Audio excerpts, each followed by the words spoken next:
بسم اللہ الرحمن الرحیم۔ کارپوریٹ کلچر کے اندر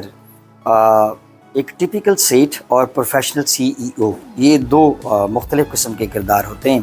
آج ہم ان دونوں کرداروں کو ڈسکس کریں گے۔ سب سے پہلے جو ایک دلچسپ کردار ہے وہ بیسیکلی سیٹ کا کردار ہے۔ اپنے دفتر کے باہر CEO کی نیم پلیٹ لگانے سے پروفیشنل CEO نہیں بن جاتا۔ کچھ سوٹ پہن کے آ کے اور کمپنی کا مالک بن جائے اور کہے کہ میں ایک پروفیشنل CEO کے کرائٹیریے پہ پورا اترتا ہوں، تو شاید یہ تھوڑی سی ناانصافی ہوگی۔ سیٹ بیسیکلی وہ ہوتا ہے جو ساری ڈیسیجن پاور جو ہے وہ اپنے پاس رکھتا ہے۔ اس کی خواہش ہوتی ہے کہ 200 کی پرچی بھی وہ خود سائن کرے۔ سیٹ GM کی خبر گارڈ اور ڈرائیور سے لیتا ہے۔ سیٹ کی کمپنی کے اندر آپ دیکھیں کہ اس کی کمپنی میں جن لوگوں کی لمبی نوکری ہوگی وہ گارڈ ہوگا، وہ ڈرائیور ہوگا، یا اس کا کوئی عزیز و اقارب میں سے لوگ ہوں گے۔ یہ ٹپیکل سیٹک کلچر کی میں بات کر رہا ہوں۔ وہاں پہ بہت سینئر ریسورس بہت لمبے عرصے تک کام نہیں کر سکتے، کیونکہ جو انوائرمنٹ وہاں کریٹ کیا ہوتا ہے سیٹ نے، وہ کسی بھی طور پہ اتھارٹی جو ہے وہ امپلائی کو ڈیلیگیٹ کرنے پہ یقین نہیں رکھتا۔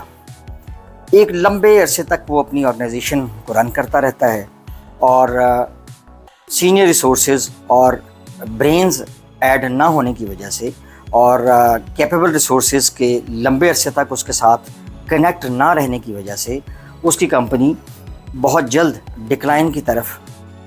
چلی جاتی ہے۔ بہت سے برانڈز ہمارے سامنے ہیں جن کا نام لینا کچھ مناسب نہیں ہے،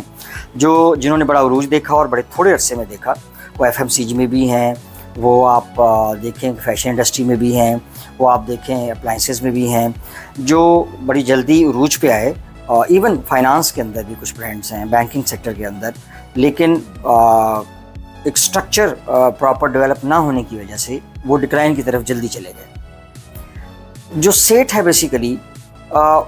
وہ ہر وقت ایک بے یقینی کی صورتحال میں رہتا ہے۔ کسی پہ ٹرسٹ کرنا جو ہے وہ اس کے لیے بڑا مشکل ہو جاتا ہے۔ ہاں، اس کا وہ آرگومنٹ دیتا ہے کہ جی لوگ مجھے چیٹ کرتے ہیں، لوگ مجھے دھوکہ دیتے ہیں، تو لوگ تو مارکیٹ میں مکس ہی ہوتے ہیں۔ جو ریسورس مارکیٹ میں اویلیبل ہے وہ تو ہر طرح کا اویلیبل ہے۔ تو اگر کسی ایک سینئر پوزیشن کے ساتھ آپ کے تعلقات اچھے نہیں بن پائے اور بقول آپ کے اس نے آپ کو چیٹ بھی کر دیا ہے، تو اٹ ڈزنٹ مین کہ وہ اسائنمنٹ اب آپ خود کریں گے، کیونکہ جو CEO ہے وہ بیسیکلی جو اس کے کور JDs ہیں اس سے ہٹ کے جب وہ آپریشنل چیزوں کے اندر مائکرو لیول پہ انوالو ہوتا ہے تو اس سے اس کی اپنی کمپنی کو ہی نقصان ہوتا ہے، جس سے نہ اس کا سسٹم ڈیولپ ہو پاتا ہے، نہ اس کی گروتھ اس پیس پہ ہوتی ہے، نہ اس کی پروفٹیبلٹی مینیج ہوتی ہے، نہ گراس مارجنز پہ بات ہوتی ہے، اور نہ اس کے ڈفرینٹ جو سٹرکچرز ہیں اس پہ پراپر کام ہو پاتا ہے۔ جس کا نتیجہ یہ نکلتا ہے کہ جب سیکنڈ جنریشن آتی ہے، جب اس کے بچے پڑھ بھی لیتے ہیں، ایون اچھی ڈگری کے ساتھ اس کمپنی میں آتے ہیں، تو ان کے پاس سوائے اپنے والد صاحب کے ایکسپیرینس کے کچھ بھی نہیں ہوتا۔ اور وہاں پہ یہ چیلنج آتا ہے کہ اب اس تجربے کو، اب اس ایکسپیرینس کو اس بچے کے دماغ میں کیسے شفٹ کیا جائے، جو 30-40 سال کے تجربے کے ساتھ اس سیٹھ نے سارا کچھ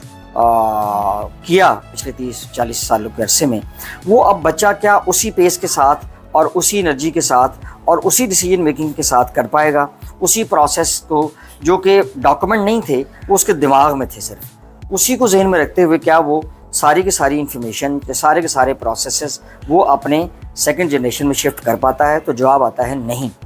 تو یہ ایک میجر ریزن بن جاتی ہے کمپنیز کے، جس میں بے شمار لوکل کمپنیز کی، پاکستان جیسے ملک میں تو شاید مور دین 70% کمپنیز ایسی ہیں جو سیکنڈ جنریشن تک جاتی نہیں ہیں۔ فگر اس سے بہت بڑا ہے، میں بڑی احتیاط سے کام لے کے یہ بات کر رہا ہوں کہ 70% جو کمپنیز ہیں وہ سیکنڈ جنریشن تک نہیں جاتی، اور اس کی صرف اور صرف وجہ یہی ہوتی ہے کہ سیٹ جو ہے وہ اپنے ایک ٹپیکل مائنڈ سیٹ سے باہر نہیں آتا، لوگوں پہ ٹرسٹ نہیں کرتا، ڈیسیجن جو ہیں وہ اس کی اتھارٹی کسی کو دیتا نہیں ہے، اور وہ مائکرو لیول کے آپریشنس کے اندر چاہے وہ ایڈمن ہو، چاہے وہ فائنانس ہو، چاہے وہ سیلز ہو، چاہے وہ لیگل افیئرز ہوں، چاہے جو ہے وہ ٹیم کے ساتھ کولیبریشن ہو، تو وہ اتنے مائکرو لیول پہ نیچے انوالو رہتا ہے کہ اگر 2-3 اتھارٹیز HODs اس نے ہائر بھی کیے ہوتے ہیں اور اپنے نیچے رکھے بھی ہوتے ہیں، تو ان کی حیثیت صرف ایک ڈیزگنیشن کی حد تک ہوتی ہے، اتھارٹی ان کے پاس نہیں ہوتی۔ سیٹھ ٹپیکلی دفتر کی گاڑیوں کے حوالے سے بڑا کانشیس ہوتا ہے، اس کی خواہش ہوتی ہے کہ ہر گاڑی کے ٹائروں کی کنڈیشن اس کو ہر وقت پتہ ہو، اس کی گاڑیوں کی ٹیوننگز ہر وقت اس کو پتہ ہوں، گاڑی کے کون سے سائڈ پہ کتنے ڈنٹ پڑے ہیں وہ اس کو ہر وقت پتہ ہو۔ تو یہ ایک بڑا ایک افسوسناک پہلو ہوتا ہے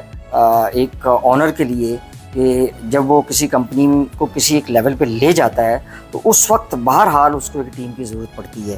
جو کہ وہ اس مائنڈ سیٹ سے باہر نہ آنے کی وجہ سے نہیں بنا پاتا، اور پھر کمپنی ڈکلائن کی طرف چل پڑتی ہے۔